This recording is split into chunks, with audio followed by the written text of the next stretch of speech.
સમાચાર તિલકવાડા નજીક બે યુવકોના મોત થયા છે। રેલવે સ્ટેશન નજીક કામગીરી કરતા યુવકોના મોત અંડરગ્રાઉન્ડ કામગીરી દરમિયાન બની છે ઘટના।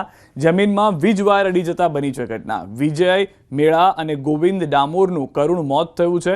દાહોદના ગરબાડાના બે યુવકોએ ગુમાવ્યો હતો જીવ। ઘટનાને પગલે પરિવારમાં શોકનો માહોલ છે। પોલીસે સ્થળ પરથી પહોંચી તપાસ હાથ ધરી હોવાની જાણકારી મળી રહી છે। તો દ્રશ્યોમાં પણ આપ જોઈ રહ્યા છો, વીજ કરંટ લાગતા બે યુવકોના મોતની જાણકારી હાલમાં પ્રાપ્ત થઈ રહી છે। અંડરગ્રાઉન્ડ કામગીરી દરમિયાન આ દુર્ઘટના થઈ હોવાની પણ જાણકારી મળી રહી છે। દાહોદના ગરબાડાના બે યુવકોએ જીવ ગુમાવ્યો હોવાની હાલમાં પ્રાથમિક માહિતી છે। સુરતના અણુદ્વાર ઓવરબ્રિજ પરથી છલાંગ, મહિલાએ ઓવરબ્રિજ પરથી ઝંપલાવ્યું, મહિલાએ ઓવરબ્રિજ પરથી કૂદકો માર્યો હોય તેવી પ્રાથમિક માહિતી છે। અણુદ્વાર પાસે ફરજ પર હાજર ટીઆરબી જવાને મહિલાને તાત્કાલિક 108 મારફતે નવી સિવિલમાં સારવાર માટે ખસેડી। નવી સિવિલ હોસ્પિટલમાં સારવાર હેઠળ અણુદ્વાર પાસે ફરી એક વખત મહિલાએ કૂદકો માર્યો હોવાની જાણકારી છે। બ્રિજ પરથી મહિલાનું ઓલા મોપેડ મળ્યું છે। અકસ્માત કે આપઘાતને લઈને રહસ્ય ઘેરાયું છે।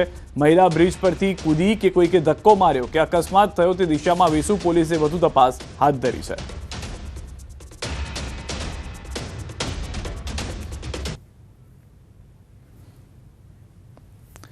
તો હાલના બે દ્રશ્યો આપ જોઈ રહ્યા છો।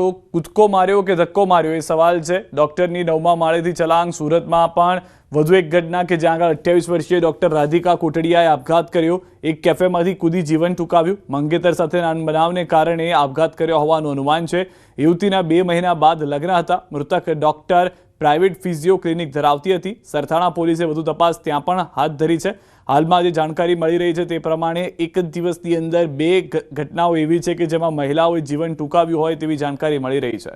તાપી જિલ્લામાંથી બોગસ ડોક્ટર ઝડપાયો છે। ભાડાના મકાનમાં કરતો હતો પ્રેક્ટિસ। નિઝરના રૂમકી તળાવ ગામેથી ઝડપાયો છે નકલી તબીબ।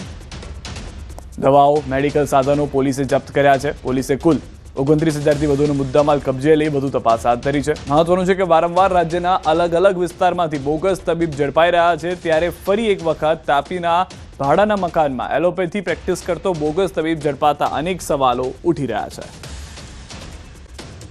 ઋતુનો અનુભવ થશે। હવામાન નિષ્ણાત અંબાલાલ પટેલની આગાહી। ઠંડીમાં આંશિક ઘટાડો નોંધાશે। લઘુત્તમ તાપમાન 15 ડિગ્રી રહેવાની શક્યતા, મહત્તમ તાપમાન 29 ડિગ્રી રહેવાનું અનુમાન। પવનની દિશા બદલાતા ઠંડીમાં ઘટાડો। જાન્યુઆરી માસમાં હાડ થીજવતી ઠંડી પડશે। તારીખ 23-24 સુધીમાં લઘુત્તમ તાપમાન રાજ્યના ઘણા ભાગોમાં 15 ડિગ્રી આસપાસ રહેવાની શક્યતા રહેશે। ત્યારબાદ લઘુત્તમ તાપમાનમાં થોડો વધારો થવાની શક્યતા રહેશે।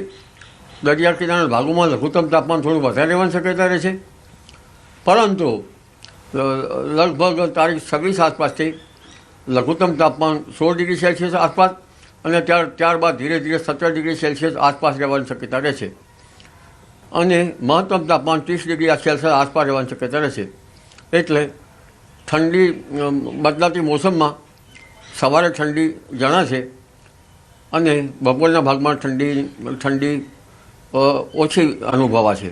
ખેડૂતો માથે ફરી આવશે માવઠાનું સંકટ। હવામાન નિષ્ણાત અંબાલાલ પટેલે કરી છે માવઠાની આગાહી। ડિસેમ્બર મહિનામાં વાતાવરણમાં આવશે પલટો। 16-17 ડિસેમ્બરે માવઠાની શક્યતા છે। પશ્ચિમી વિક્ષેપની શક્યતાને કારણે વરસશે વરસાદ। ફેબ્રુઆરી અને માર્ચમાં પણ માવઠાની આગાહી છે। હાલમાં જે જાણકારી મળી રહી છે તે પ્રમાણે અંબાલાલ પટેલ તરફથી આ આગાહી કરવામાં આવી છે।